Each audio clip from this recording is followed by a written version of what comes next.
Hello dear students, welcome to the very first lecture of NEET Chemistry, NEET JEE Chemistry actually। तो आज हम जो class में पढ़ने वाले हैं, आज हम बहुत बेसिक चीज़ें डिस्कस करेंगे केमिस्ट्री के बारे में। ये बहुत सारी चीज़ें आप इसमें पहले ही आप 9th स्टैंडर्ड में 10th स्टैंडर्ड में पढ़ चुके हो, 9th स्टैंडर्ड में एक्चुअली पढ़ चुके हो। हम atoms, atomic mass, molecular mass, formula unit mass, homogeneous heterogeneous mixture, element क्या होते हैं, कंपाउंड क्या होते हैं, ये डिस्कस करेंगे। बट स्टिल मैं आपको सजेस्ट करूंगा कि वीडियो स्किप मत करना, ये सोच के ये बहुत बेसिक चीज़ें सर करा रहे हैं तो इसमें क्या, हम तो हमें सब कुछ ऑलरेडी आता ही है। 11th क्लास के अंदर बहुत सारे छोटे छोटे नुआंसेज हैं जो आपने बहुत डिटेल में, आई एम श्योर, नहीं पढ़े होंगे 9th क्लास के अंदर। तो अगर आप भूल गए तो बहुत बहुत ज़रूरी है फिर तो देखना। अगर नहीं भी भूले, आपको लगता है कि आपको आता है, फिर भी आई वुड सजेस्ट कि एक बार आप देख लो, ठीक है। चाहे स्पीड इंक्रीज करके देख लो वीडियो की, लेकिन इस वीडियो को जरूर पूरा देखिएगा। स्टार्टिंग फर्स्ट इंट्रोडक्शन है, क्योंकि इसके अंदर बहुत बेसिक चीजें हैं जो कभी कभार स्टूडेंट्स को लगता है उन्हें आती हैं बट प्रॉपरली उन्हें नहीं आती है, ठीक है। तो बिना टाइम वेस्ट करे शुरू करते हैं सीधा सीधा। तो केमिस्ट्री में हमने बेसिकली यूनिवर्स को हमारे दो पार्ट में डिवाइड किया है। एक पार्ट है मैटर और दूसरा पार्ट है एनर्जी, ठीक है। मैटर क्या है, एनर्जी के बारे में हम मोस्टली फिजिक्स में डिस्कस करते हैं। केमिस्ट्री के लेटर पार्ट में हम थर्मोडायनेमिक्स जब चैप्टर 6 पर आएंगे 11th क्लास के, उसके अंदर डिस्कस करेंगे। अभी इस पर्टिकुलर चैप्टर में हम जो मेन डिस्कशन करने वाले हैं वो किसके बारे में करने वाले हैं, मैटर के बारे में। अब मैटर की डेफिनेशन मैं दोबारा से नहीं बताऊंगा, anything that has mass and occupies space. ये आपको पता है, आप 8th क्लास से बचपन से पढ़ते आ रहे हो, सेम डेफिनेशन। मैटर क्या है, कोई भी चीज जिसका मास हो और जो स्पेस ऑक्यूपाई करे उसे मैटर कहते हैं, ठीक है। तो मैटर को दो कैटेगरी में डिवाइड किया गया है, प्योर सब्सटेंसेस और elements. Pure substances and elements, पहले प्योर सब्सटेंसेस, फिर sorry pure substances and mixtures, I am sorry, pure substances and mixtures. तो प्योर सब्सटेंसेस को फर्दर दो कैटेगरी में डिवाइड किया है हमने, which is elements and compounds. तो पहले हम जान लेते हैं एलिमेंट्स और कंपाउंड्स क्या क्या होते हैं, ठीक है। एलिमेंट्स क्या है, सबसे पहले आप डेफिनेशन देखिए एलिमेंट्स की। तो एलिमेंट्स क्या है, एलिमेंट्स वो सब्सटेंसेस हैं that are made up of a single type of atoms. किसी कोई भी ऐसे सब्सटेंसेस जो एक ही टाइप के एलिमेंट से बने हुए हैं, ठीक है, सिर्फ एक टाइप के एलिमेंट से बने हुए उन्हें कहते हैं, एक टाइप के एटम से बने उन्हें कहते हैं एलिमेंट्स, ठीक है। जैसे आयरन, अगर आपके सामने प्योर आयरन है तो उसमें क्या है, सिर्फ आयरन के एटम्स हैं, तो वो एलिमेंट हुआ। अगर मैं कहूं ऑक्सीजन गैस, तो ऑक्सीजन गैस में किसके एटम्स हैं, सिर्फ ऑक्सीजन के एटम्स हैं। अगर मैं आपसे कहूं कार्बन डाइऑक्साइड, फिर ये एलिमेंट नहीं हुआ, राइट, क्योंकि कार्बन डाइऑक्साइड में कार्बन का एटम है और ऑक्सीजन, दो डिफरेंट टाइप के एटम्स हो गए। तो जिसमें सिर्फ एक टाइप के एटम्स हो उन्हें क्या बोलते हैं, एलिमेंट। जैसे आयरन, कॉपर, कोई भी मेटल बेसिकली, ऑक्सीजन कोई भी नॉन मेटल, कार्बन, ठीक है। तो प्योर फॉर्म्स जो होती हैं सब्सटेंसेस की, उनको बोला जाता है एलिमेंट्स, ठीक है। मोनो, अब एलिमेंट्स को तीन कैटेगरी में डिवाइड किया जा सकता है कि कैसे वो एग्जिस्ट करते हैं नेचर में। वो मोनो एटॉमिक है, डाई एटॉमिक है या पॉली एटॉमिक है, ठीक है। मोनो एटॉमिक यानी कि which exist as a single atom, यानी सिंगल सिंगल एटम की फॉर्म में एग्जिस्ट करते हैं, कंबाइन नहीं किए होते हैं यहाँ पे एलिमेंट। दूसरे हैं डाई एटॉमिक, जहां पर दो एटम्स एक दूसरे से कंबाइन करके एग्जिस्ट करते हैं, दो एटम के पेयर में एग्जिस्ट करते हैं। और तीसरे हैं पॉली एटॉमिक, जहां पे दो से ज्यादा एटम्स एक साथ से अटैच्ड होते हैं। तो कैसे याद करेंगे हम कौन से एटम्स मोनो एटॉमिक है, कौन से डाई एटॉमिक, कौन से पॉली एटॉमिक? तो मैं एक सजेशन दूंगा, सिंपली क्या याद करना है, आप याद कर लो डाई एटॉमिक कौन सा एलिमेंट है और पॉली एटॉमिक, क्योंकि वो बहुत कम है। टोटल मिला के 7 एलिमेंट्स डाई एटॉमिक है और एक एलिमेंट पॉली एटॉमिक है, जनरली पॉली एटॉमिक है, ठीक है। उसके अलावा सारे एलिमेंट्स क्या हैं, मोनो एटॉमिक। तो पहले डायटॉमिक याद करो, कौन कौन से एलिमेंट डायटॉमिक फॉर्म में एग्जिस्ट करते हैं।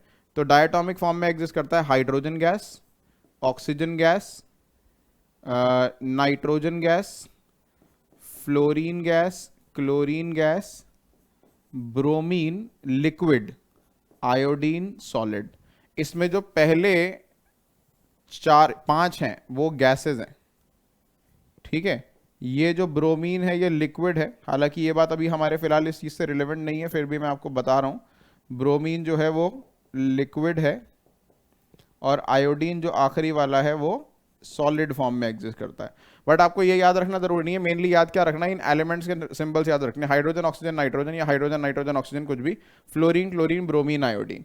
ये टोटल मिला के कितने एलिमेंट्स दिखाई दे रहे हैं आपको, 7 elements. These are the only 7 elements in the periodic table which exist as diatomic, which exist in diatomic form. सिर्फ ये 7 एलिमेंट हैं जो डायटॉमिक फॉर्म में एग्जिस्ट करते हैं। उसके अलावा एक ही एलिमेंट ऐसा है, फॉस्फोरस, P4, जो पॉली एटॉमिक यानी 2 से ज्यादा एटम्स की फॉर्म में एग्जिस्ट करता है, ठीक है। P4 फॉस्फोरस, P4, ठीक है। इसके अलावा सल्फर कभी कभार S2 की फॉर्म में भी एग्जिस्ट करता है, S6 की फॉर्म में भी एग्जिस्ट करता है, S8 की फॉर्म में, लेकिन कभी कभार सल्फर बहुत इनफैक्ट मैक्सिमम केसेस में सल्फर मोनो एटॉमिक फॉर्म में एग्जिस्ट करता है, तो इसलिए हम सल्फर को इस कैटेगरी के अंदर लेते नहीं है, ठीक है। तो टोटल मिलाकर आपने देखा कि कितने एलिमेंट हुए, टोटल मिलाकर आप देख पा रहे हो कि कितने एलिमेंट्स हुए हैं यहां पर हमारे पास। यहां पर इन टोटल 7 एलिमेंट डायटोमिक, एक एटम पॉलीएटॉमिक, इसके अलावा पीरियोडिक टेबल में जितने भी एलिमेंट्स हैं वो सब मोनोएटॉमिक फॉर्म में एग्जिस्ट करते हैं, ठीक है। तो all other elements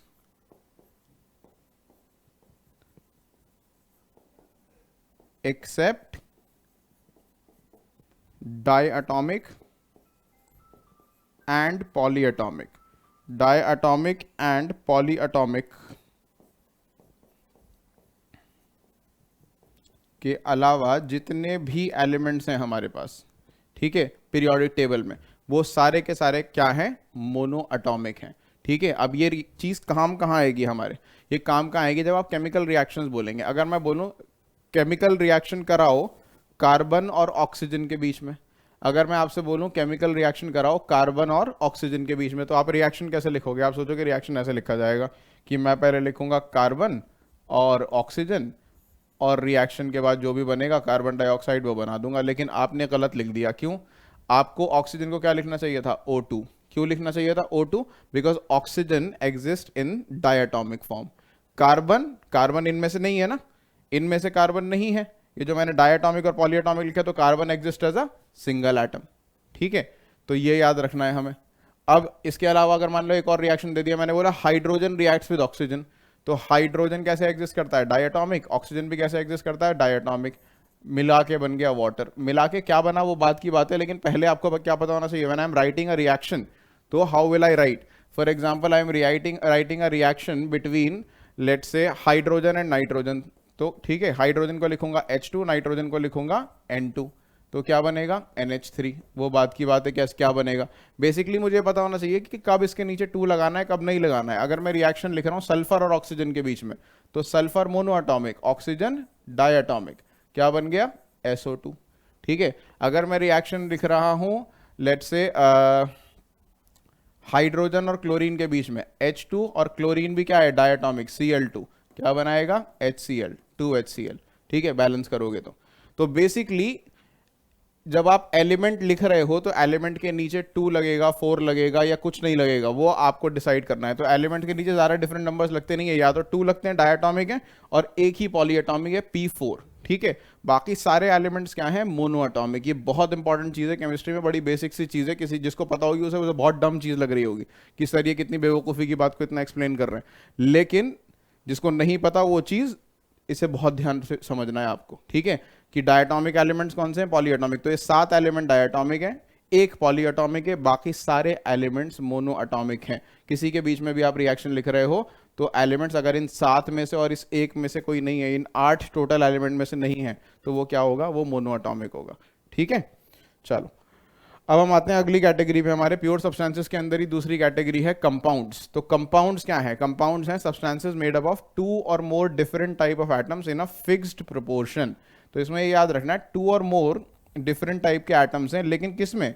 fixed proportion में। ये याद रखना बहुत जरूरी है कि जो एटम्स हैं वो किस में होंगे? वो फिक्स्ड प्रोपोर्शन में होंगे। ये याद रखना बहुत जरूरी है कि प्रोपोर्शन क्या है एटम्स का? फिक्स्ड है, ऐसे रैंडमली कंबाइन नहीं कर सकते।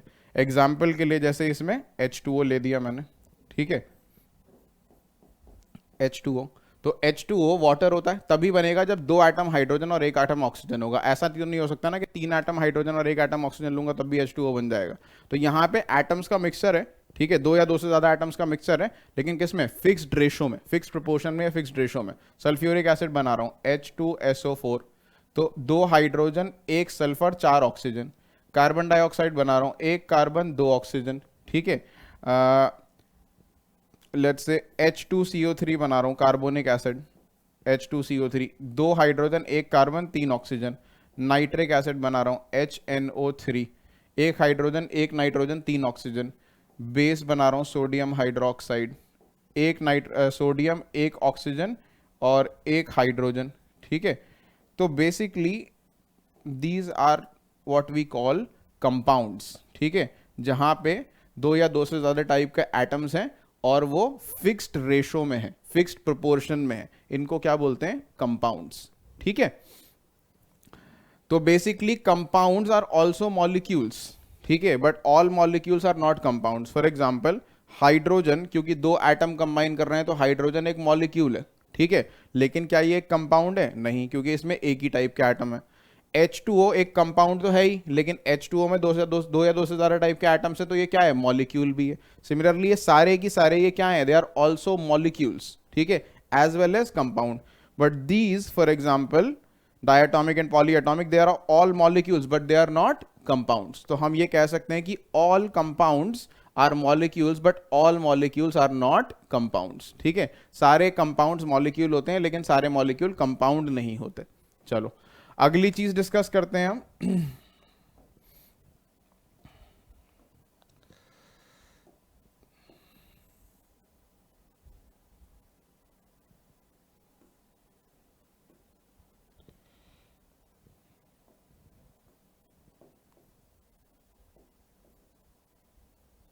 होमोजेनस और हेट्रोजेनस मिक्सचर्स क्या होते हैं। मिक्सचर्स को दो कैटेगरी में डिवाइड किया गया। अच्छा, मिक्सचर और कंपाउंड में क्या फ़र्क है। मिक्सचर में भी दो या दो से ज़्यादा चीज़ें होती हैं, मिक्स्ड कंपाउंड में दो या दो से ज़्यादा चीज़ें होती हैं। मैंने इसके नीचे स्पेशली आपको हाईलाइट कराया था कि इसमें क्या है, फिक्स्ड प्रपोर्शन है, ठीक है।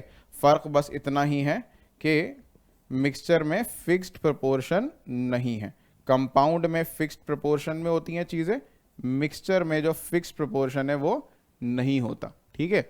तो मिक्सचर्स के अंदर देयर इज नो फिक्स्ड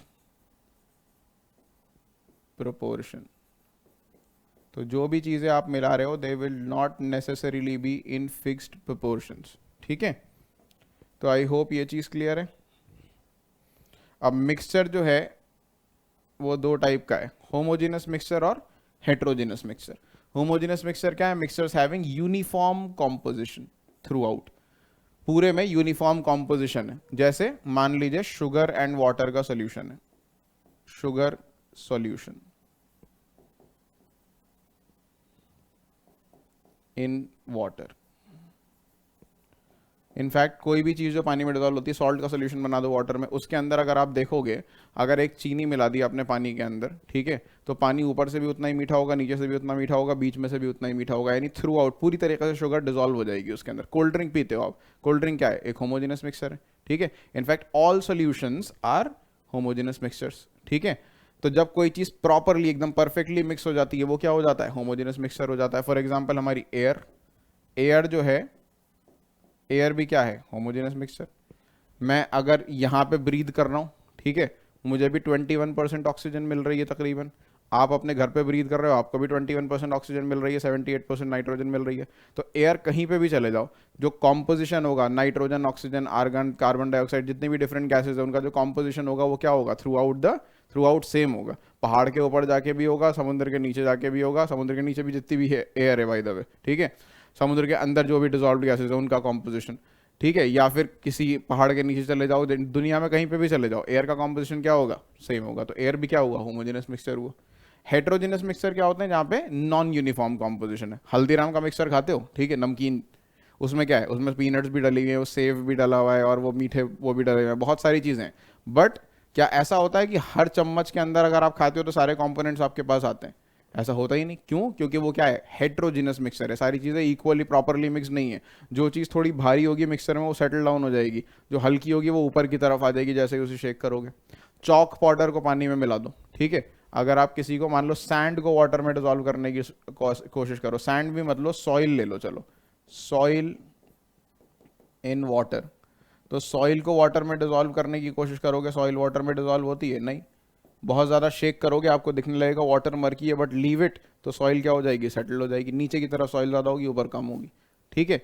आप सैंड और सॉल्ट को मिक्स करने की कोशिश करो, मान लो सैंड प्लस सॉल्ट, ठीक है, दोनों को कितना ही शेक कर लो, सैंड थोड़ा भारी होता है, सॉल्ट हल्का होता है, तो नीचे की तरफ सैंड ज़्यादा होगा और ऊपर की तरफ सॉल्ट ज़्यादा होगा। तो ऐसे सब मिक्सचर्स क्या होंगे, हेट्रोजेनस मिक्सचर, जहाँ पे जो कॉम्पोजिशन है मिक्सचर का वो थ्रू आउट सेम नहीं है, ठीक है। तो ये सब चीज़ें आप पहले भी पढ़ चुके हो 9th क्लास में, बस इस बार थोड़ा सा हमें बताना ज़रूरी था तो इसलिए मैंने बताया। I think this is understood hopefully. Next जो हम इसके अंदर चीज पढ़ेंगे वो है एटॉमिक नंबर। एटॉमिक नंबर क्या होता है? अब एटम क्या होता है ये सब आप पढ़ चुके हो, ठीक है। किसी भी चीज का सबसे छोटा, किसी भी सब्सटेंस का सबसे छोटा कॉन्स्टिट्यूएंट पार्टिकल क्या है? एटम। तो एटॉमिक नंबर से हम शुरू करेंगे। एटॉमिक नंबर क्या है, मास नंबर क्या है, और सिंबल ऑफ एलिमेंट उस हिसाब से क्या होता है। तो एटॉमिक नंबर होता है बेसिकली नंबर ऑफ प्रोटॉन्स किसी भी एलिमेंट के अंदर। ये मैं आपको बता दूं फिर से अगर किसी को पता नहीं है, कि एटम के अंदर न्यूक्लियस होता है, न्यूक्लियस के अराउंड इलेक्ट्रॉन घूम रहा है, न्यूक्लियस में क्या होते हैं? प्रोटॉन और न्यूट्रॉन। ये न्यूक्लियस है, इसमें क्या होते हैं? प्रोटॉन प्लस न्यूट्रॉन, ठीक है। और इसके अराउंड क्या घूम रहे होते हैं सर्कुलर पाथ में? अभी तक हमने क्या पढ़ा है? जो इलेक्ट्रॉन्स।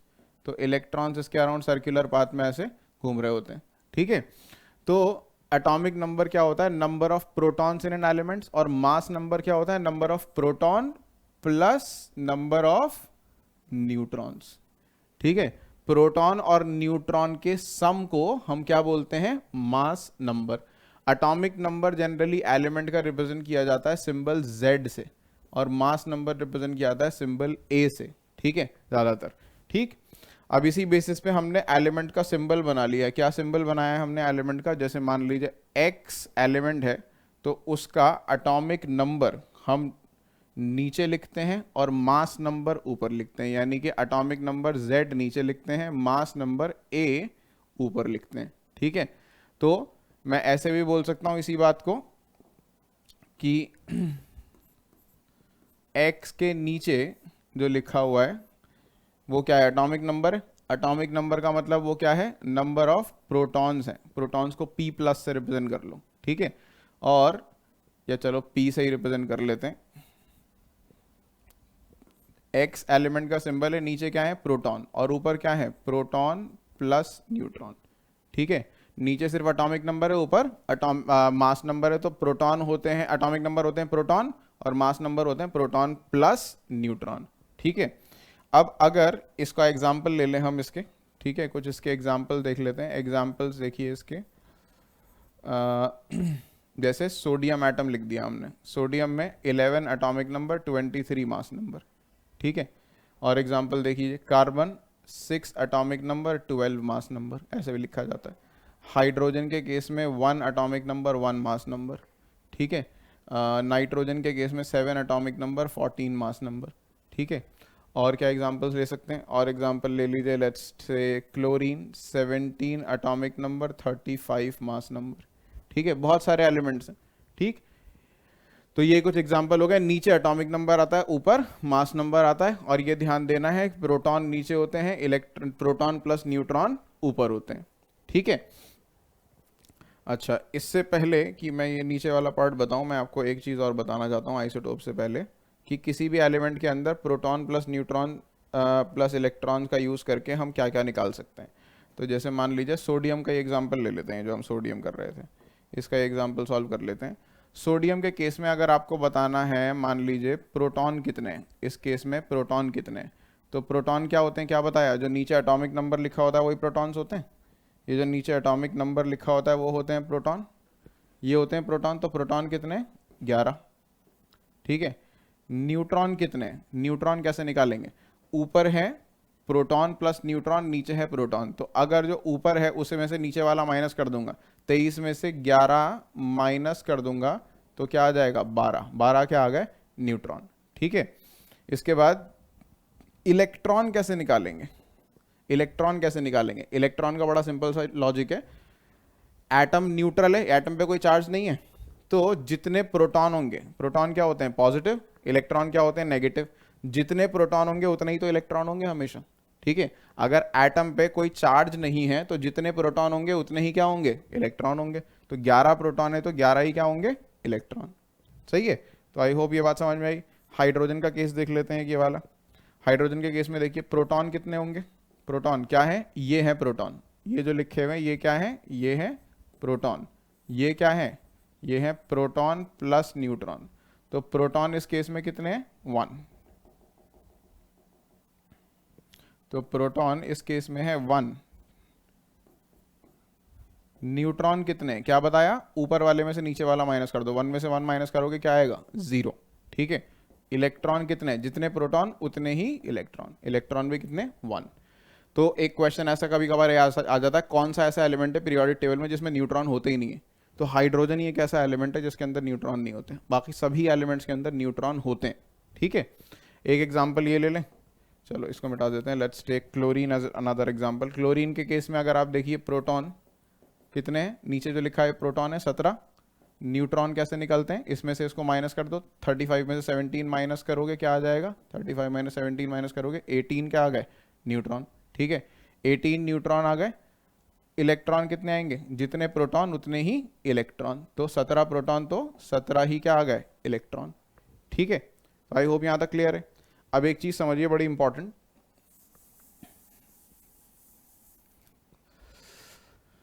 अगर एलिमेंट जो है मैंने कुछ और ले लिया, जहाँ एलिमेंट की जगह मैंने कोई आयन ले लिया, लेट्स टेक मैग्नीशियम 2+, इस पे चार्ज है Mg2+, और इसका एटॉमिक नंबर मास नंबर मैंने लिख दिया 12 एटॉमिक नंबर, 24 इसका मास नंबर। अब इस केस में बताना है मुझे प्रोटॉन, इलेक्ट्रॉन और न्यूट्रॉन कितने कितने हैं। ठीक है, तो सबसे पहले प्रोटॉन, प्रोटॉन पे कोई फर्क नहीं पड़ेगा, प्रोटॉन पे कोई फर्क नहीं पड़ेगा कि 2+ चार्ज का मतलब क्या है, किसी भी चीज पे जब पॉजिटिव चार्ज आता है इसका मतलब क्या होता है, उसने इलेक्ट्रॉन लूज किए, राइट, इलेक्ट्रॉन लूज किए।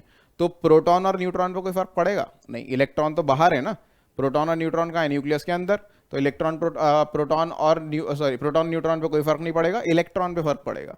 तो प्रोटॉन उतने ही आएंगे, जो नीचे लिखा हुआ है नंबर 12 वो प्रोटॉन आ गए। न्यूट्रॉन कैसे निकालते हैं, 24 माइनस 12 कितने आ गए, 12 अगेन। इलेक्ट्रॉन पे फर्क पड़ेगा, इलेक्ट्रॉन पे कैसे फर्क पड़ेगा, पहले कितने थे इलेक्ट्रॉन, 12 इलेक्ट्रॉन होने थे ना, लेकिन 2+ चार्ज आने का मतलब इसने क्या, 2 इलेक्ट्रॉन लूज कर दिए, इसमें से -2 कर दो, तो कितने इलेक्ट्रॉन आ गए, 10 इलेक्ट्रॉन। ठीक है, होने चाहिए थे 12 इलेक्ट्रॉन, क्योंकि 12 प्रोटॉन थे तो 12 इलेक्ट्रॉन होने चाहिए थे, लेकिन 2+ चार्ज का मतलब क्या, 2+ का मतलब माइनस, प्लस चार्ज आएगा तो माइनस करोगे, अगर माइनस चार्ज आएगा तो प्लस करोगे। ठीक है, एक एग्जांपल माइनस चार्ज वाला भी दिखा देता हूं, जैसे मान लीजिए लेट्स टेक ऑक्सीजन, ऑक्सीजन का केस ले लेते हैं, ऑक्सीजन 2- है। ठीक है, 8 एटॉमिक नंबर, 16 मास नंबर। ठीक है, ये केस है। तो इस केस में अगर मुझे निकालने हैं इलेक्ट्रॉन, प्रोटॉन और न्यूट्रॉन, तो इस केस में प्रोटॉन कितने, 8, ये 8 प्रोटॉन। ठीक है, इलेक्ट्रॉन न्यूट्रॉन कितने, न्यूट्रॉन कितने, न्यूट्रॉन निकलते हैं इसमें से, इसको माइनस करके 16 में से 8 माइनस किया, क्या आ गया, 8। इलेक्ट्रॉन कितने, प्रोटॉन और इलेक्ट्रॉन बराबर होते हैं तो 8 लिख दिया, लेकिन 2- चार्ज है, तो इसका मतलब इसने 2 इलेक्ट्रॉन गेन कर लिए, तो अब कितने इलेक्ट्रॉन हो गए, 10 इलेक्ट्रॉन हो गए इसके ऊपर। ठीक है, तो आई होप यहां तक ये बात क्लियर है कि कैसे निकालते हैं प्रोटॉन, इलेक्ट्रॉन और न्यूट्रॉन, अगर आपको दे रखा है क्या, एटॉमिक नंबर और mass number, symbol of element आपको दे रखा है। ठीक है, चलिए अच्छा, अब भाई आइसोटोप्स क्या होता है, आइसोटोप समझो, बड़ी इंपॉर्टेंट चीज है isotopes. Atoms of the same element having same atomic number but different mass number, same atomic number but different mass number. ठीक है, या फिर same number of protons but different number of neutrons, ये बात समझ में आ जाएगी, लेकिन अभी इसको पहले ऊपर वाली चीज को देखो, ये क्या है, atoms of the same element, same element के एटम्स हैं। जैसे मान लीजिए हाइड्रोजन के एटम्स हैं, मान लीजिए हाइड्रोजन के एटम्स हैं, हाइड्रोजन का एक एटम है 1-1, हाइड्रोजन का दूसरा एटम है 1-2, हाइड्रोजन का तीसरा एटम है, एक एटम है 1-1, एक है 1-2 और एक है 1-3, हाइड्रोजन का तीसरा एटम है मेरे पास 1-3। ठीक है, ये हाइड्रोजन के आइसोटोप्स होते हैं। तीनों केसेस में क्या दिख रहा है आपको, atomic number 1, atomic number 1, atomic number 1, mass number क्या है, इसमें 1, इसमें 2, इसमें 3। तो एटॉमिक नंबर सेम है बट मास नंबर डिफरेंट है। ठीक है, एटॉमिक नंबर सेम है बट मास नंबर डिफरेंट है, तो ऐसे कंपाउंड्स को हम बोलते हैं, ऐसे एलिमेंट्स को हम बोलते हैं, या ऐसे एटम्स को हम बोलते हैं आइसोटोप्स। अब आइसोटोप्स में क्या डिफरेंट होता है, मैंने अभी आपको प्रोटॉन, इलेक्ट्रॉन, न्यूट्रॉन निकालने सिखाए, इस केस में निकालते हैं। चलो, प्रोटॉन कितने, 1, न्यूट्रॉन कितने, 1 में से 1 माइनस कर दिया, 0। ठीक है, और इलेक्ट्रॉन तो उतने ही होंगे, 1। इस केस में देखो, प्रोटॉन कितने, 1, क्योंकि नीचे 1 लिखा हुआ है। ठीक है, न्यूट्रॉन कितने, 2 में से 1 माइनस किया 1, इलेक्ट्रॉन किसके बराबर होंगे, प्रोटॉन के बराबर, तो वो 1। यहाँ देखो प्रोटॉन कितने, नीचे लिखा है 1 तो 1। न्यूट्रॉन कैसे निकलते हैं, proton sorry atomic mass number में से एटॉमिक नंबर माइनस करके निकलते हैं। तो 3 में से -1 किया आपने, क्या आ गया 2। इलेक्ट्रॉन कितने, एग्जैक्टली प्रोटॉन के बराबर, तो 1। क्या चीज़ डिफरेंट दिखाई दे रही है आप सबको इसमें, अगर आप ध्यान से देखोगे, प्रोटॉन सब में 1 1 है, न्यूट्रॉन डिफरेंट है, 0 1 2, इलेक्ट्रॉन भी सेम है। तो what is different between isotopes, the difference is the number of neutrons. तो यही चीज लिखी हुई है, सेम नंबर ऑफ प्रोटॉन्स होते हैं but different number of neutrons होते हैं। आइसोटोप्स वो चीज़ें हैं जिसके अंदर सेम नंबर ऑफ प्रोटॉन्स होते हैं but different number of neutrons होते हैं। और एग्जाम्पल भी हैं आइसोटोप्स के, ठीक है। एक एग्जाम्पल आप ये कार्बन का ले लो, कार्बन के मेजर आइसोटोप्स होते हैं 6 12 और 6 13 और 6 14। ज़्यादातर आप 6 12 और 6 14 ही पढ़ते हो, 6 13 पढ़ते नहीं हो, बट वो भी one of the major isotope है, ठीक है। इसके अलावा आप क्लोरीन के मेजर आइसोटोप ले लो, क्लोरीन के मेजर आइसोटोप होते हैं 1735 और 1737। ये दो आइसोटोप्स हैं क्लोरीन के जो सबसे ज़्यादा नेचर में एग्जिस्ट करते हैं, क्लोरीन का 1735 और 1737, ठीक है। तो इन सभी केसेस के अंदर आप सेम लॉजिक लगा के ट्राई कर सकते हो, proton neutron electron, proton neutron electron, proton neutron electron, तीनों केसेस में निकालो, इसमें भी निकालो, क्या डिफरेंट आएगा, न्यूट्रॉन डिफरेंट आएंगे, ठीक है। इसमें भी क्या डिफरेंट आएंगे, न्यूट्रॉन डिफरेंट। तो आइसोटोप्स किन्हें कहते हैं, सेम एलिमेंट के एटम्स जिनका एटॉमिक नंबर सेम है बट मास नंबर डिफरेंट है, ठीक है। Same atomic number but different mass number, या फिर same number of protons but different number of neutrons, ठीक है। तो आई होप आइसोटोप्स क्लियर है। अब आइसोटोप्स की तरह से ही दो चीजें और होती हैं, आइसोबार्स और आइसोटोन, सेम कैटेगरी के अंदर आते हैं, बट व्हाट इज दिस, तो व्हाट आर आइसोबार्स। तो आइसोबार्स क्या है, एटम्स ऑफ डिफरेंट एलिमेंट, इस बार सेम एलिमेंट नहीं है, डिफरेंट एलिमेंट है, having the same mass number, इस बार उल्टा हो गया, मास नंबर सेम लेकिन atomic number different, mass number same लेकिन एटॉमिक नंबर डिफरेंट, ठीक है। तो इसके अंदर एग्जांपल्स दे रखे हैं आपको, जैसे दो मोस्ट कॉमन एग्जांपल जो आपने पहले पढ़े होंगे अगर, तो आर्गन और कैल्शियम का पढ़ा होगा। आर्गन और कैल्शियम में आर्गन का एटॉमिक नंबर 18, मास नंबर 40 होता है, कैल्शियम का atomic number 20 but mass number 40 होता है। तो देखो मास नंबर दोनों का सेम है, एटॉमिक नंबर अलग अलग है, लेकिन इसके अंदर और भी होते हैं बाय द वे, पोटेशियम भी बाय द वे शो करता है कि 19 एटॉमिक नंबर 40 मास नंबर। इसके अलावा एक पोटेशियम, आर्गन, कैल्शियम, क्लोरीन भी शो करता है, क्लोरीन का भी एक आइसोटोप होता है, रेयर आइसोटोप है बट वो भी शो करता है, ठीक है, जहाँ पे 17 एटॉमिक नंबर है और 40 मास नंबर है। तो अगर आप इसके अंदर देखो, सब में क्या चीज़ कॉमन दिखाई दे रही है आपको, सारे केसेस में क्या चीज़ कॉमन दिखाई दे रही है, इन सभी केसेस के अंदर आप देख पा रहे हो कि इनका जो मास नंबर है वो सेम है, ठीक है, इन सभी का मास नंबर सेम है।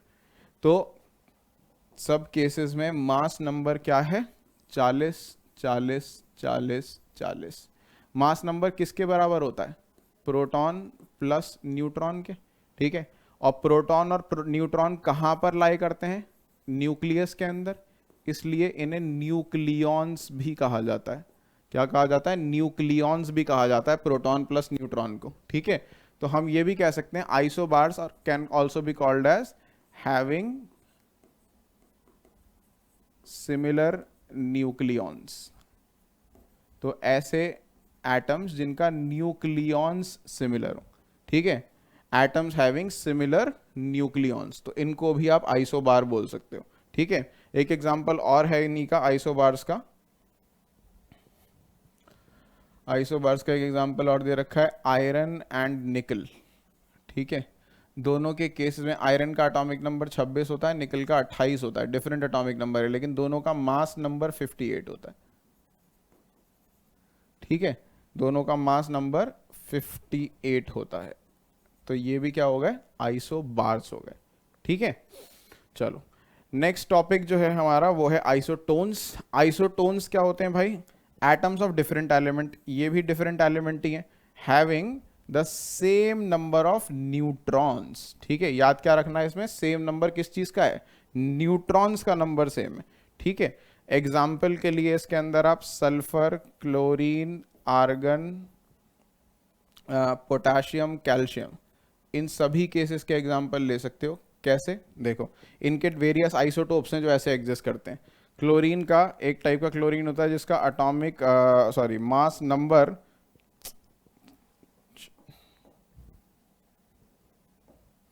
हाँ, तो एक टाइप का सल्फर है जिसके अंदर अटोमिक नंबर तो है 16 और मास नंबर है 36। ठीक है, 16 माइनस 36 अगर करोगे, न्यूट्रॉन चेक करो इसके अंदर। न्यूट्रॉन कैसे चेक करते हैं, चलो वो एक साथ करा दूंगा। ये है 1737, ये है 1838, 1939, 2040। ठीक है, इन सभी केसेस में तुम जरा न्यूट्रॉन देखो कितने हैं। क्या बोला है मैंने? सेम नंबर ऑफ न्यूट्रॉन्स बोला है ना मैंने आपको। तो न्यूट्रॉन कैसे चेक करते थे? डायरेक्ट न्यूट्रॉन ही दिखा दूं? प्रोटॉन तो ये होता है, न्यूट्रॉन कैसे निकालते थे? 36 माइनस 16 क्या आएगा? 20। इस केस में न्यूट्रॉन देखो, 37 माइनस 17 क्या आएगा? 20। 38 माइनस 18 न्यूट्रॉन्स कितने आएंगे? 20। 39 माइनस 19 न्यूट्रॉन्स कितने आएंगे? 20। 40 माइनस 20 20। तो बेसिकली सभी केसेस के अंदर आप देख रहे हो कि नंबर ऑफ न्यूट्रॉन्स जो है वो क्या है? 20।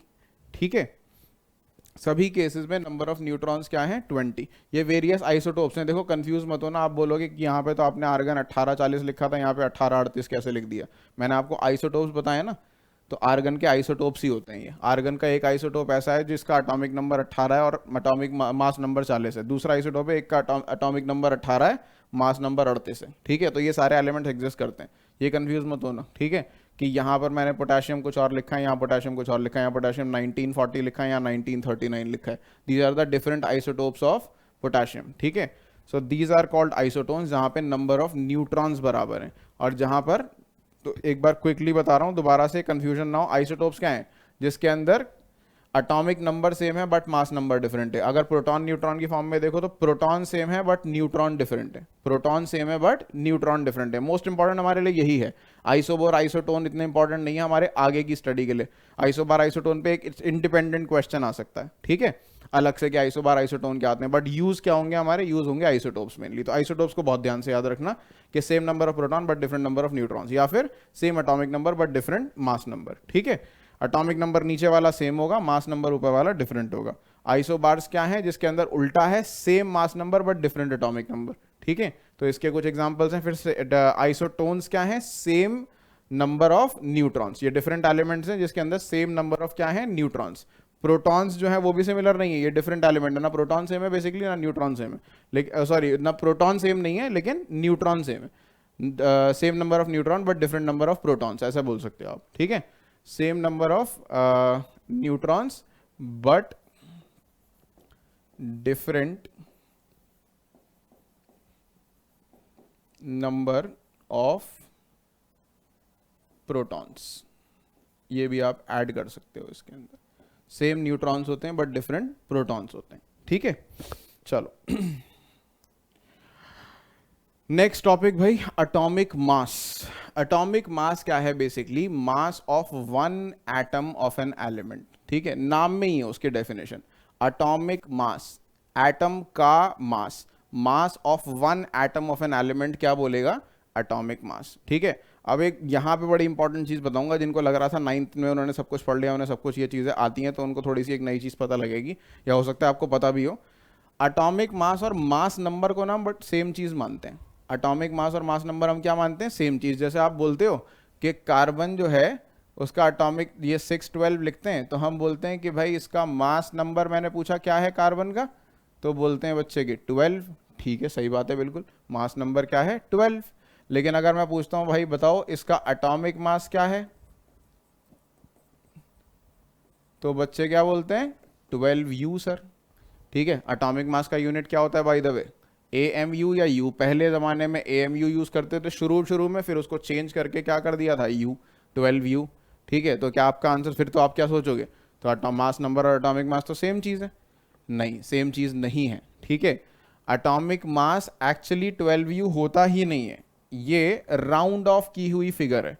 एटॉमिक मास एक्चुअली कार्बन का होता है 12.01, यू। एग्जैक्ट फिगर नहीं है कितनी वैल्यू है एक्चुअली, मैं I should just give me a second. Carbon का जो एटॉमिक मास है एक्चुअली वो है हाँ 12.01 U, 011 to be precise, 12.011 U. तो अब इसे हम राउंड ऑफ करके 12 यू लिख देते हैं, लेकिन राउंड ऑफ करने से कंफ्यूजन हो जाती है, हम ये सोचने लगते हैं कि मास नंबर और एटॉमिक मास सेम चीज़ है। नहीं है सेम चीज़। आप ध्यान से समझो तो मास नंबर एक्चुअली क्या होते हैं, these are the number of protons plus number of neutrons. एक एटम के अंदर कितने प्रोटॉन और न्यूट्रॉन है उनका सम है ये मास नंबर कभी भी होल, कभी हमेशा होल नंबर ही आएगा, ये कभी डेसिमल में फ्रैक्शन में नहीं आ सकता। एटॉमिक मास जनरली डेसिमल वाला होगा। हाइड्रोजन जैसे लिखते हैं फॉर एग्जांपल, हम हाइड्रोजन जब लिखते हैं 1 तो मैं आपसे बोलता हूं इसका मास नंबर कितना है, तो मास नंबर आपने बताया 1, सही बात है, बिल्कुल सही बताया आपने, ठीक है। और मैंने आपसे पूछा हाइड्रोजन का एटॉमिक मास कितना है, एटॉमिक मास ऑफ हाइड्रोजन कितना है, तो वो भी आप क्या बताते हो 1 यू। लेकिन आपको पता है कि 1 यू नहीं होता ये एटॉमिक मास एक्चुअली पता है कितना होता है, ये होता है 1.008 यू, ठीक है। अब आप बोलोगे से फर्क क्या पड़ता है, फर्क बहुत पड़ रहा है, ठीक है। कि आपको बेसिकली लॉजिकली समझना है इस चीज से, नॉट दैट कि ये आप यूज करोगे 1.08 यू, ठीक है। लेकिन आपको ये लॉजिकली आइडिया होना चाहिए कि ये जो मास नंबर है these are proton plus neutron, ये एक नंबर है, ये क्या है, ये मास है, ठीक है। ये मास की तरह मेजर किया जा रहा है। ये यू असल में क्या है, इस वजह से कंफ्यूजन होती है कि यू क्या लगा दिया। अगर केजी ग्राम में होता तो हमें समझ में आ जाता, ठीक है। अब वो भी चीज़ मैं आपको समझाऊंगा कि क्यों नहीं है केजी और ग्राम। तो बेसिकली पहली चीज़ तो ये दिमाग में बैठा लो कि atomic mass and mass number are not the same thing. Atomic mass number is a number, ठीक है, it will always be a whole number, ये कभी भी डेसिमल में नहीं आएगा। एटॉमिक मास 99.99% केसेस के अंदर डेसिमल में आएगा। हालांकि डेसिमल के बाद नंबर कई बार इतना छोटा या इतना बड़ा होगा कि हम उसे राउंड ऑफ कर देंगे नियरेस्ट होल नंबर पे, ठीक है, but they are not the same thing, remember that. तो एटॉमिक मास बेसिकली बताता है mass of one atom of an element, और एटॉमिक मास को मेजर करने के लिए जो यूनिट यूज किया जाता है वो यूनिट क्या है, AMU पहले यूज किया जाता था, अब यू। अब ये कहां से आया, ठीक है, क्यों है ये, अब हमारे पास जब ये मास ही है, मैं बोल रहा हूँ ये मास ही है, तो मास को केजी में ग्राम में क्यों नहीं मेजर कर लेते, ठीक है। अब सिंपल सा लॉजिक है, मुझे एक चीज बताओ, मैं तुमको उठाकर let's say I give you something like, let's say मैं आपको ये टैबलेट उठा के दे देता हूँ, ये बुक उठा के दे देता हूँ, ठीक है। मैं आपको बोलता हूँ इसका मास बताओ, ठीक है। मास बताने के लिए आप क्या यूनिट मेजर करोगे, इसका वेइंग बैलेंस पे रखोगे, वेइंग बैलेंस इसका मास किस में मेजर करेगा, ग्राम में या किलोग्राम में। ज़्यादा भारी हुआ तो किलोग्राम में, थोड़ा कम भारी हुआ तो ग्राम में, ठीक है। अगर मैं आपसे कहता हूँ एक गाड़ी का वेट बताओ, ट्रक का वेट, गाड़ी भी छोड़ो, चलो गाड़ी नहीं, पूरा ट्रक, बड़ा वाला ट्रक, उसका वेट बताओ, तो ट्रक का वेट तो थाउजेंड्स ऑफ केजीज में होगा। तो उसके लिए आप क्या यूज करते हो, उसके लिए आप यूज करते हो टन्स, 1000 किलो एक टन के बराबर होता है, ठीक है।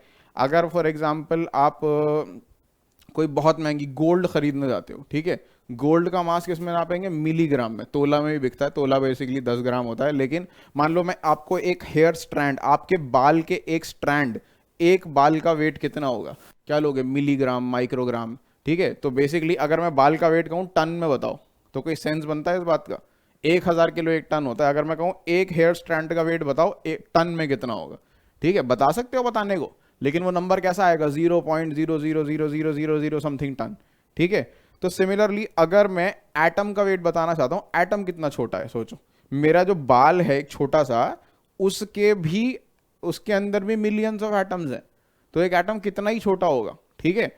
उतने छोटे से चीज के लिए क्या मुझे ग्राम, किलोग्राम जैसे या माइक्रोग्राम, मिलीग्राम जैसे यूनिट भी इस्तेमाल करने चाहिए, ठीक है। ये तो वही बात हो गई ना जो मैंने कही आपसे, मैं आपने कहूँ आप मेरे बाल का वजन बताओ टन में बताओ, लेकिन मेरे बाल का वजन, ठीक है, अगर मैं किलो में भी कहूँ बताने के लिए वो भी बेवकूफ़ी होगी, ठीक है। तो मैं कहूँ ऐसे ही एटम का वेट बताओ भाई ग्राम में, तो ग्राम बहुत बड़ा यूनिट है एटम का वेट बनाने के लिए, ठीक है। मिलीग्राम, माइक्रोग्राम भी बहुत बड़ा यूनिट है एटम का वेट बताने के लिए, एटम बहुत छोटा है, ठीक है। तो हमने क्या करा, हमने कहा कि नया यूनिट बना दो फिर, ठीक है, क्या करो, नया यूनिट बना दो, छोटा यूनिट बना दो एटम का मास मेजर करने के लिए, ठीक है। तो बना दिया यूनिट, उसी यूनिट को क्या बोला, AMU, एटॉमिक मास यूनिट, या फिर U बाद में, जिसको क्या बोलते हैं, यूनिफाइड मास, यूनिफाइड मास, ठीक है। U का मतलब क्या होता है, यूनिफाइड मास।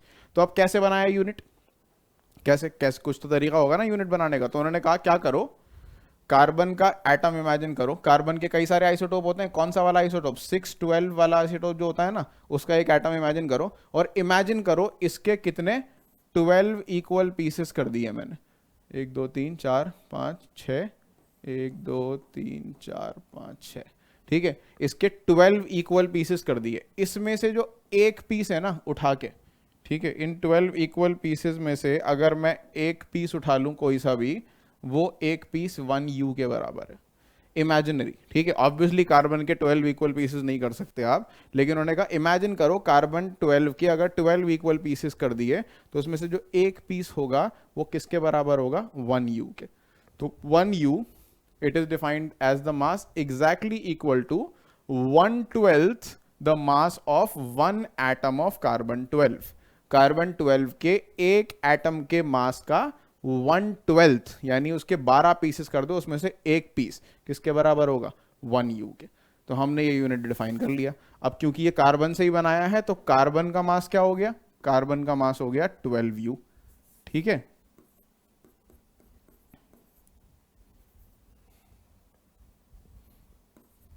हाइड्रोजन ऐसे 1 पीस के बराबर होता है तो हाइड्रोजन का मास हो गया 1U, ठीक है। फिर उसके बाद ऐसे ही ऑक्सीजन का हो गया 16U, ठीक है। सोडियम का हो गया 23U एंड सो ऑन, चलते गए ऐसे मास, ठीक है। अब आप वो उस चीज़ पे आए हो जो ये कह रहे हो कि अभी आप बोल रहे हो 12U, यहाँ तो आपने बोला था 12.011U, ठीक है। हाइड्रोजन को आप बोल रहे हो 1U, लेकिन आपने तो बोला था 1.008U। आऊँगा मैं उस पर, एवरेज एटॉमिक मास में आपको बताऊँगा। अब यही चीज़ समझिए, एवरेज एटॉमिक मास क्या होता है। तो बेसिकली जो हम एटॉमिक मासेस लिखते हैं ना, ठीक है, वो हम वेरियस आइसोटोप्स के एटॉमिक मासेस का एवरेज लेकर लिखते हैं, ठीक है। तो basically it is the average atomic mass of various isotopes of an element with respect to their relative abundance. जब मैं आपको किसी भी चीज़ का एटॉमिक मास बताता हूँ, जैसे क्लोरीन का जब एटॉमिक मास बताते हैं ना तो लिखते हैं 35, यहाँ लिख देता हूँ मैं, क्लोरीन का एटॉमिक मास लिखते हैं हम 35.5U। अब ये कैसे आया 35.5 डेसिमल में कैसे आया, ठीक है। तो ये इसके आइसोटोप्स पे डिपेंड करता है। अब देखो ये करके दिखाते हैं हम आपको। तो बेसिकली एवरेज एटॉमिक मास क्या है, वेरियस जितने भी डिफरेंट डिफरेंट आइसोटोप्स हैं एक एलिमेंट के, उन आइसोटोप्स के एटॉमिक मासेस का एवरेज है, ठीक है। क्लोरीन के वैसे तो बहुत सारे आइसोटोप्स होते हैं, लेकिन जो दो मेजर आइसोटोप हैं क्लोरीन के वो हैं 1735 और दूसरा है क्लोरीन का 1737, ठीक है। और इन आइसोटोप्स की रिलेटिव अबंडेंस कितनी है, रिलेटिव अबंडेंस का मतलब कि ये नेचर में कितना कितना एग्जिस्ट करते हैं। तो 1735 वाला जो आइसोटोप है वो एग्जिस्ट करता है तकरीबन 75.5% अप्रोक्सीमेटली, ठीक है। ये वाला जो आइसोटोप है दूसरा वाला, ये एग्जिस्ट करता है नेचर में, एक मिनट मैं आपको एग्जैक्ट वैल्यू भी बता देता हूँ कितना एग्जिस्ट करता है। ये एनसीईआरटी का ही क्वेश्चन है बाय द वे।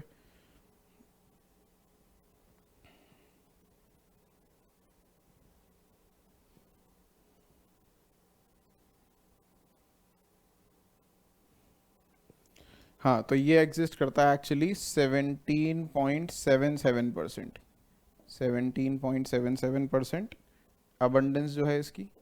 और जो दूसरा आइसोटोप है 1737, ये एग्जिस्ट करता है 24.23%, 24.23%, ठीक है। अब ये मैंने दिखने से आपको लग रहा है ये एक्चुअली ऑलमोस्ट 100 हो गया, लेकिन ये अगर मैं डेसिमल प्लेसेस आगे बढ़ाऊंगा ना थोड़े से, तो और भी आइसोटोप होते हैं क्लोरीन के, जैसे 1736 भी होता है, 1738 भी होता है, 1739 भी होता है, 1740 भी होता है, लेकिन उनकी परसेंटेज जो है रिलेटिव अबंडेंस वो बहुत ही ज़्यादा कम है, वो ऑलमोस्ट नेग्लिजिबल 0.00001%, इतनी कम परसेंटेज है।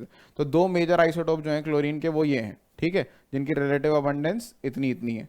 इसके अलावा इनके मासेस, एटॉमिक मासेस क्या होते हैं, तो इन आइसोटोप के एटॉमिक मासेस एक्चुअली क्या है, तो वो भी आपको दे रखे हैं एनसीईआरटी का बाय द वे। ये क्वेश्चन नंबर 9 है, एक्सरसाइज का क्वेश्चन नंबर 9। इनके एटॉमिक मासेस दे रखे हैं 34.96U और दूसरा दे रखा है 36.96U, 0.96U, ठीक है। तो अब एवरेज एटॉमिक मास कैसे निकलता है ये देखो। ठीक है, इसी डेटा से मैं एवरेज एटॉमिक मास आपको निकाल के दिखाता हूँ। ठीक है, एवरेज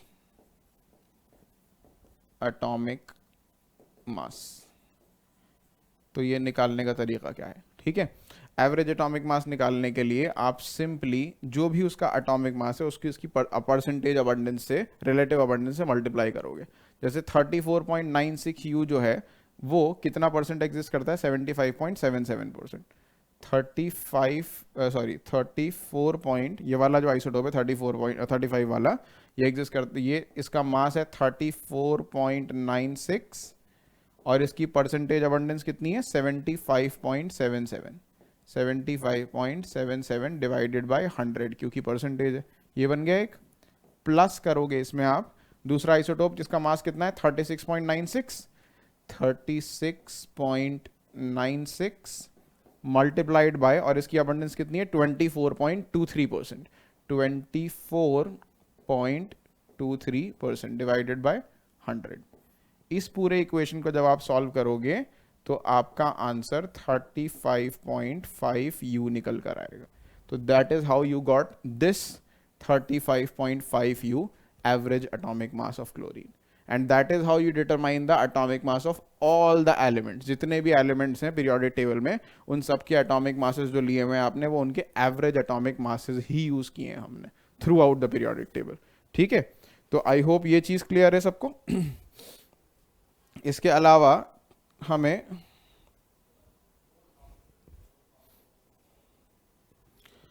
ऐसा ही एक और क्वेश्चन एनसीईआरटी में ही दे रखा है।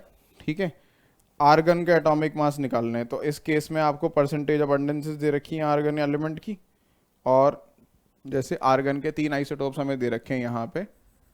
आर्गन का एटॉमिक नंबर 18, एटॉमिक मास इसमें 36, दूसरा आर्गन, सॉरी ए लिख दिया सिर्फ,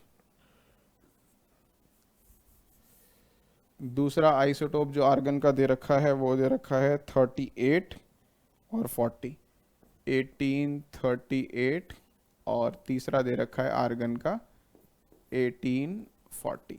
ठीक है, इनकी आइसोटोपिक मोलर मासेस और अबंडेंसेस दे रखी हैं। इनकी अबंडेंस, परसेंट अबंडेंस इनकी दे रखी है, परसेंट में अबंडेंस इनकी दे रखी है, इसकी दे रखी है 0.337%, दूसरे की दे रखी है 0.063%, तीसरे की दे रखी है 99.6%। ठीक है, और इनके एटॉमिक मासेस दे रखे हैं, तो इसका एटॉमिक मास प्रिसाइसली 35.96 है, 35.96। ठीक है, यू, दूसरा एटॉमिक मास 37.96 है, 37.96 यू, तीसरा एटॉमिक मास 39.96 है, 39.96 यू। तो इस केस में अगर आप एवरेज निकालोगे तो एवरेज एटॉमिक मास कैसे निकलेगा, average atomic mass of argon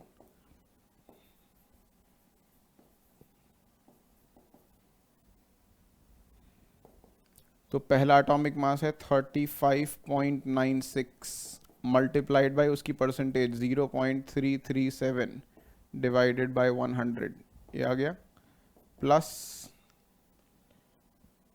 37.96, इसकी परसेंटेज कितनी, 0.063%। तीसरा 39.96,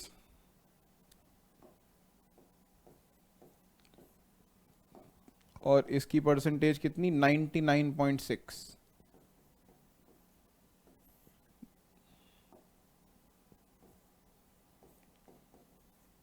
ये तीसरा।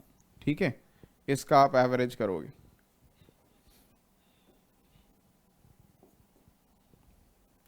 ठीक है, इसे सॉल्व करोगे आपका अप्रॉक्सीमेटली मोलर मास जो आएगा वो 39.9 के आसपास आएगा यू। ठीक है, so this is how you solve the molar masses. Precisely आ गया, थोड़ा और डेसिमल प्लेसेस में आएगा. This is how we solve average atomic masses. ठीक है, तो I hope average atomic masses clear है. और सारे एलिमेंट्स के, ये याद रखना, दोबारा से बता रहा हूँ, सारे एलिमेंट्स के जो एटॉमिक मासेस हम यूज़ करते हैं वो उनके एवरेज एटॉमिक मासेस ही होते हैं. कभी कभार average atomic mass is close to the atomic mass of only one of the element. For example argon में ऐसा हुआ, देखो आप आर्गन के अंदर इतने आइसोटोप, इसके 3 आइसोटोप दिए हैं, लेकिन आपका मेजर आइसोटोप कौन सा दिख रहा है यहाँ पे आर्गन का, आपको दिखाई दे रहा है आर्गन का मेजर आइसोटोप कौन सा है, सबसे ज़्यादा हाई परसेंटेज में कौन सा आइसोटोप दिखाई दे रहा है आपको, एक ही आइसोटोप दिखाई दे रहा है आपको हाई परसेंटेज में, कौन सा है वो, आर्गन 40. ठीक है, आर्गन 40 वाला जो आइसोटोप है वो 99.6% है, यानी बचा कितना, सिर्फ 0.4% बचा, जिसमें बाकी सारे आइसोटोप हैं. तो इसका जो एटॉमिक मास होगा आर्गन 40 का, विच इज 39.96, इसी के क्लोज तो आएगा आपका आंसर. जिस आइसोटोप की अबंडेंस सबसे ज्यादा होगी उसी के क्लोज आपका आंसर आएगा. ठीक है, तो ज्यादातर केसेस में ऐसा होता है. अब हाइड्रोजन के 3 आइसोटोप हैं, जैसे आपने कहा हाइड्रोजन के 3 आइसोटोप हैं, 1 1 1 2 1 3. ठीक है, और हाइड्रोजन का एटॉमिक मास कितना आता है, एवरेज एटॉमिक मास जो आता है हाइड्रोजन का 1.008 U आता है. ठीक है, तो क्यों आता है, क्योंकि ऑलमोस्ट 99.9% आइसोटोप जो है वो कौन सा है, ये वाला है, हाइड्रोजन 1 1. बाकी बचे हुए 0.1% से भी कम के अंदर ये एलिमेंट्स हैं. ठीक है, 0.01% से 99.99% के आसपास ऑलमोस्ट होता है. बाकी जो आइसोटोप हैं वो बहुत कम क्वांटिटी में, इसीलिए जो आपका एवरेज एटॉमिक मास भी है वो किसके क्लोज आता है, हाइड्रोजन के 1 1 आइसोटोप, हाइड्रोजन 1 आइसोटोप के क्लोज आता है. ठीक है, सो रिमेंबर दिस. क्लोरीन के केस में ऐसा नहीं हो रहा था. क्लोरीन के केस में आपने देखा पिछले केस में अभी क्या हुआ, क्लोरीन के केस में एक आइसोटोप 75% था, 77, और दूसरा 24.23. यहाँ 2 आइसोटोप्स ऐसे हैं जो हाई क्वांटिटी के अंदर है, बाकी सारे बहुत कम क्वांटिटी में. तो यहाँ पे किसी भी आइसोटोप के क्लोज नहीं आ रहा, इसलिए 35.5 आ रहा है. तो और भी कुछ केसेस, कई केसेस हैं ऐसे जिसमें ऐसा होगा.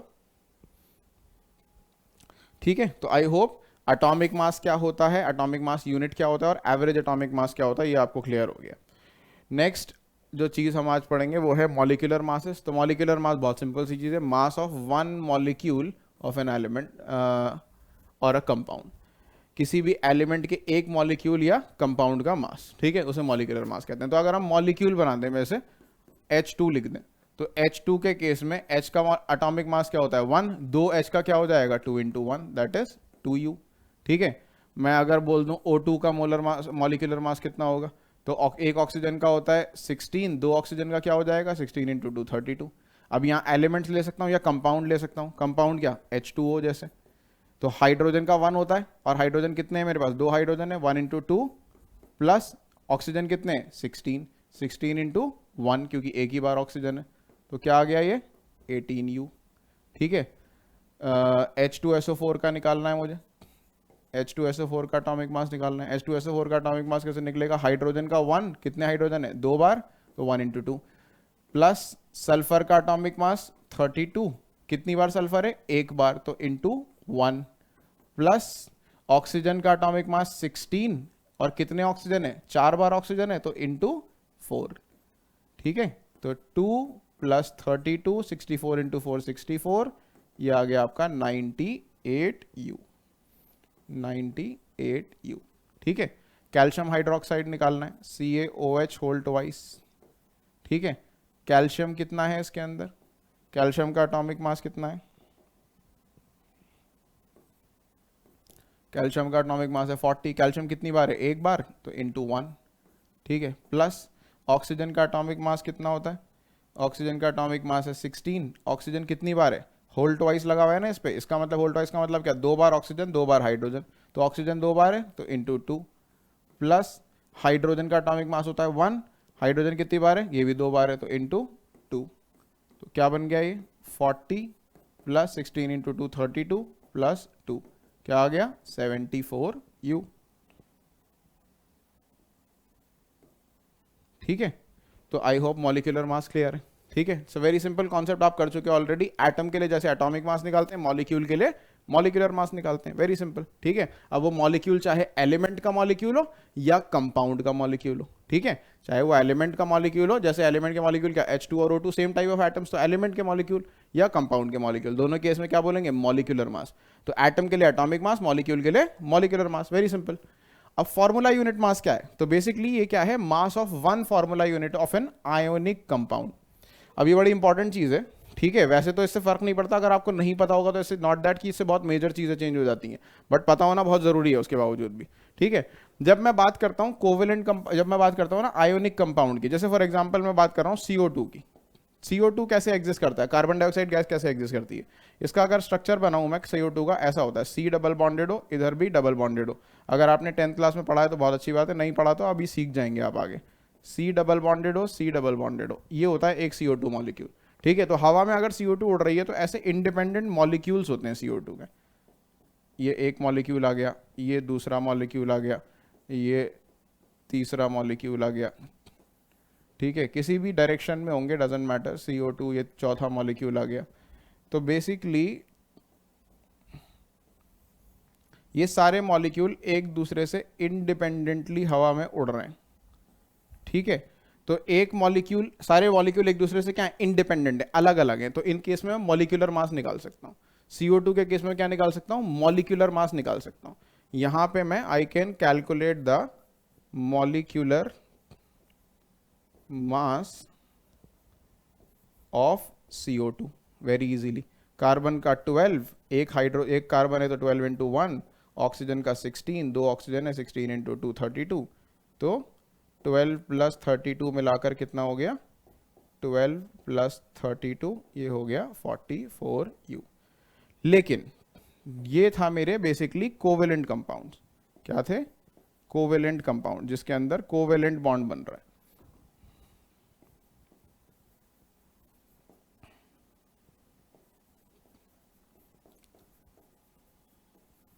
कोवेलेंट कंपाउंड्स, ठीक है, जिसके अंदर कोवेलेंट बॉन्ड बन रहा है, they exist as molecules, molecules की फॉर्म में एग्जिस्ट करते हैं, तो इनका मॉलिक्यूलर मास निकाला जा सकता है। लेकिन जब मैं बात करता हूं आयोनिक कंपाउंड की, आयोनिक कंपाउंड, कोवेलेंट कंपाउंड अगर 100% याद नहीं है कोई बात नहीं, आपको आगे आ जाएगा याद। फॉर एग्जांपल NaCl, NaCl आपको पता है Na पे प्लस चार्ज होता है, Cl पे माइनस, ऐसे ही बॉन्ड बनता है Na और Cl के बीच में। सोडियम इलेक्ट्रॉन लूज करता है, क्लोरीन गेन करता है, NaCl आयन, NaCl एटम बन जाता है। नाउ NaCl ऐसे एग्जिस्ट नहीं करता, NaCl अगर आप देखोगे सोडियम क्लोराइड, तो वैसे एग्जिस्ट नहीं करता कि सोडियम क्लोराइड का एक मॉलिक्यूल, फिर सोडियम क्लोराइड का यहाँ दूसरा मॉलिक्यूल, रैंडमली सोडियम क्लोराइड का तीसरा मॉलिक्यूल, चौथा मॉलिक्यूल, तो they don't exist as independent molecules, this is not the way they exist.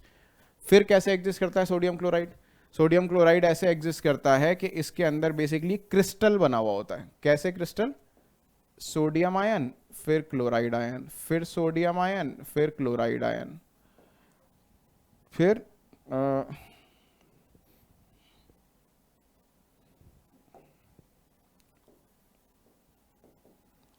Sodium ion, फिर ऐसे नीचे लेयर लगा दो, सोडियम के नीचे क्लोराइड, फिर क्लोराइड के नीचे सोडियम, सोडियम के नीचे क्लोराइड, क्लोराइड के नीचे सोडियम, इसके नीचे क्लोराइड, फिर क्लोराइड के नीचे sodium, Na plus Cl minus, Na plus Cl minus, Na plus Cl minus, Na plus Cl minus, Na plus Cl minus.